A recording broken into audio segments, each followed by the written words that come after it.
Hey, good morning, fam, and welcome back to Morgellons discussion and microscopy videos. I'm your host, Jeremy Murphy, and today we're going to be drinking a Bang. Did you know that Bang has the same bioavailable B vitamins that your doctor recommends? It's true. No cyanocobalamin here, only the good old methylcobalamin, so you know it's good.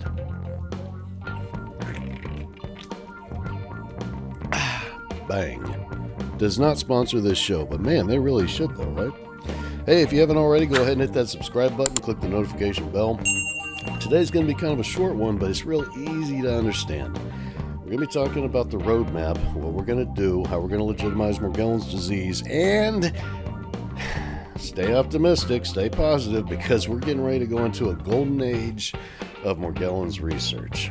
See, the thing that I understand that everybody should know is that doctors are concerned about patients who are worried about Morgellons, because Morgellons isn't something that anybody should ever have to worry about.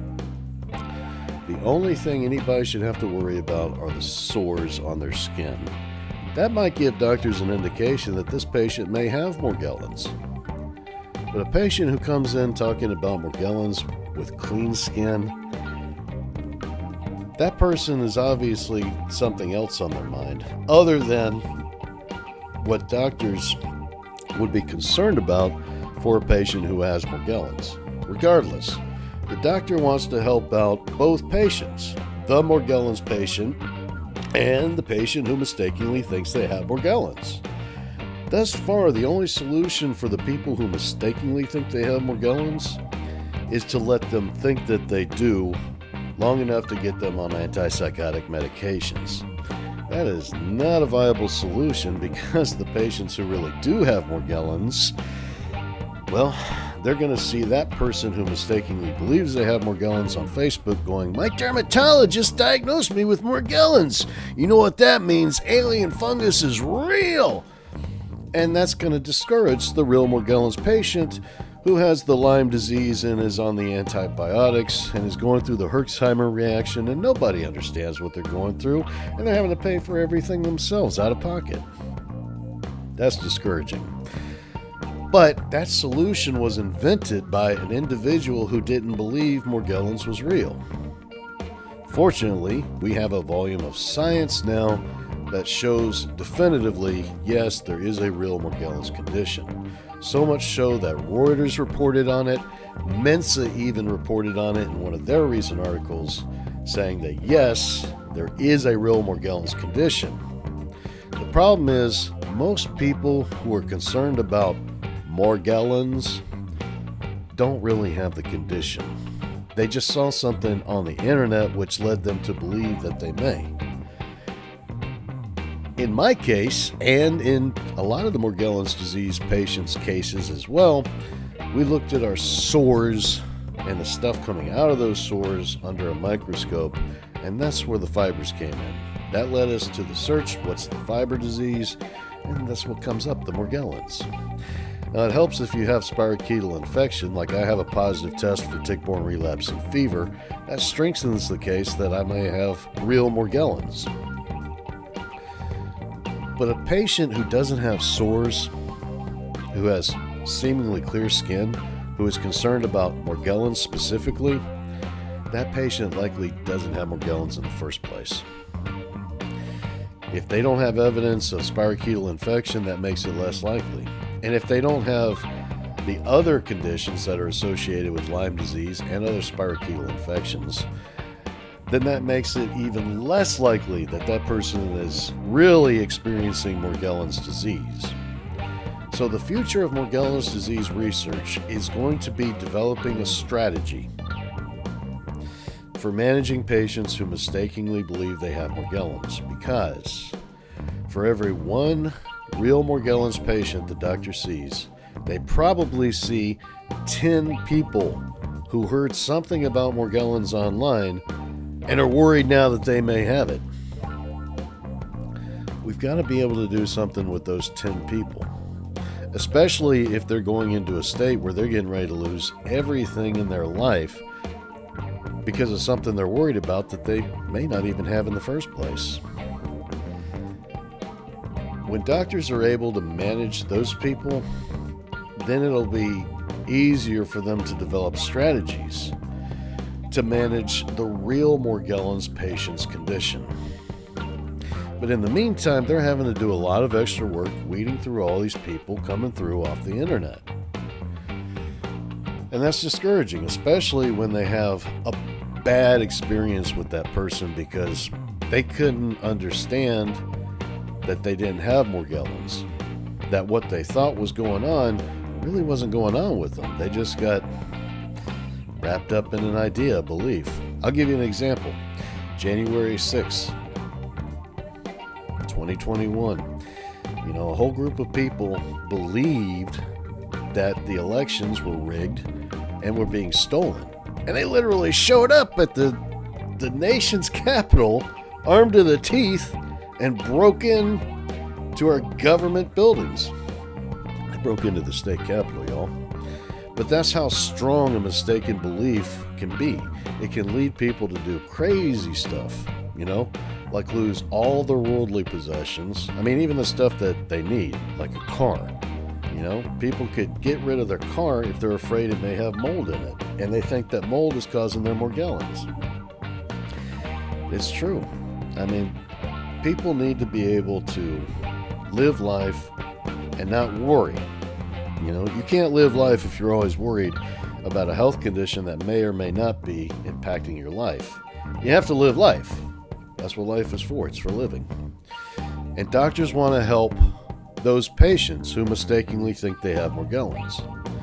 So we have to develop a strategy, which means there has to be resources in place which can facilitate research, which would help bring a resolution or ideas to resolve and remediate that patient's condition.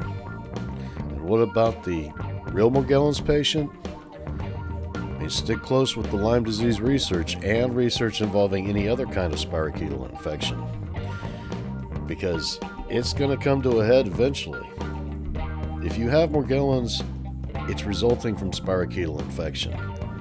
That infection is always associated. Now, it may not be the causative factor, but it is definitely always associated. There's always going to be a spirochetal bacteria in there. And we do have kind of an inclination of why it might be occurring that way, why that bacteria in particular may be a causative agent, but we don't have the evidence yet. So what we've got to be able to do is develop a strategy for managing patients who have the Morgellons in a way that's going to be beneficial to them and isn't going to keep them on antibiotics for years and years and years and years. It's got to be quick, If we got to knock that infection out with just a couple of weeks of penicillin shots, we've got to be able to have the science that says that is effective for these hard-to-treat Morgellons cases. And that's going to take research, and it's going to take a lot of research resources to get that accomplished. And so that's why we're selling cryptocurrency to raise funds for scientific research so we can get these resources in place that doctors need so that they can treat the patients that they do care about that come through their doors. What do you guys think? Let me know. Leave a comment down below. I appreciate all the support that we're getting here, and yeah, we are going to be getting things done pretty soon with the board of directors and registering with the IRS. I'm looking for a secretary, so if you're interested in that, we need a secretary to come on board for the board of directors for the New Morgellons movement. And I've got the Ubuntu on my desktop. I've just got to get in there, download the counterparty server, get it installed, and then start working on the first thing is going to be the distribution. Every 3 months is going to be 10,000 Ethermorg. We're going to price those to meet our fundraising goals. So they could be as cheap as $5 a piece. That would give us $50,000. I mean, they could be $50 a piece. And then that'll get us $500,000 for research. But we need those kind of funds to pull in the kind of resources that really will make an impactful difference so that doctors have the information they need to make a decision about what to do with a patient who is concerned about Morgellons specifically. All right, you guys have a great week. Stay safe because it's getting ready to snow again, especially if you're down here with me in the southeast. And we'll see you soon. Hey, good morning, fam, and welcome back to the Morgellons discussion and microscopy videos. I'm your host, Jeremy Murphy, and did you know that Bang Energy Drink has bioavailable B vitamins? That's right, no cyanocobalamin here, only methylcobalamin, so my doctor won't be too pissed off. And today I'm drinking a Bang. You know why? Because it's got methylcobalamin in it. Nah, cyanocobalamin in this drink. No, sir. Today I'm drinking a Bang.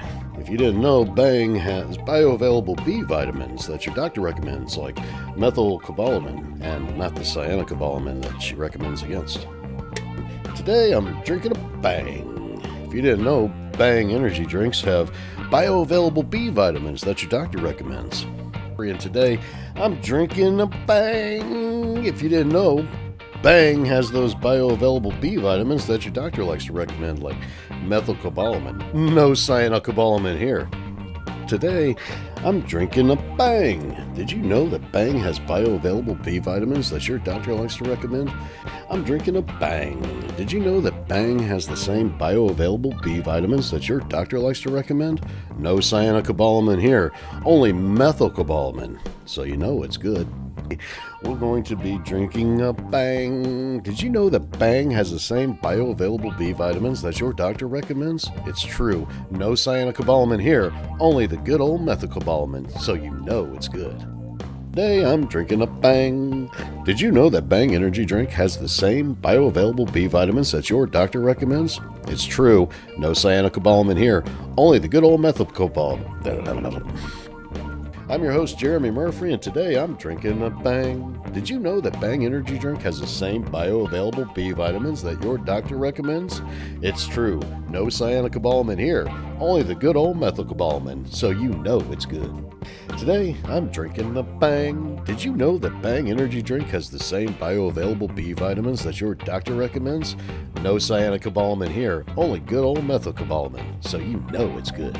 I'm drinking a Bang. Did you know that Bang energy drink has the same bioavailable B vitamins that your doctor recommends? It's true. No cyanocobalamin here, only methylcobalamin, so you know it's good.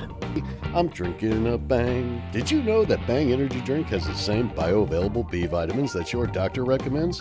It's true. No cyanocobalamin here, only methylcobalamin, so you know it's good. I'm drinking a Bang. Did you know that Bang energy drink has the same bioavailable B vitamins that your doctor recommends? It's true. No cyanocobalamin here, only methylcobalamin, so you know it's good.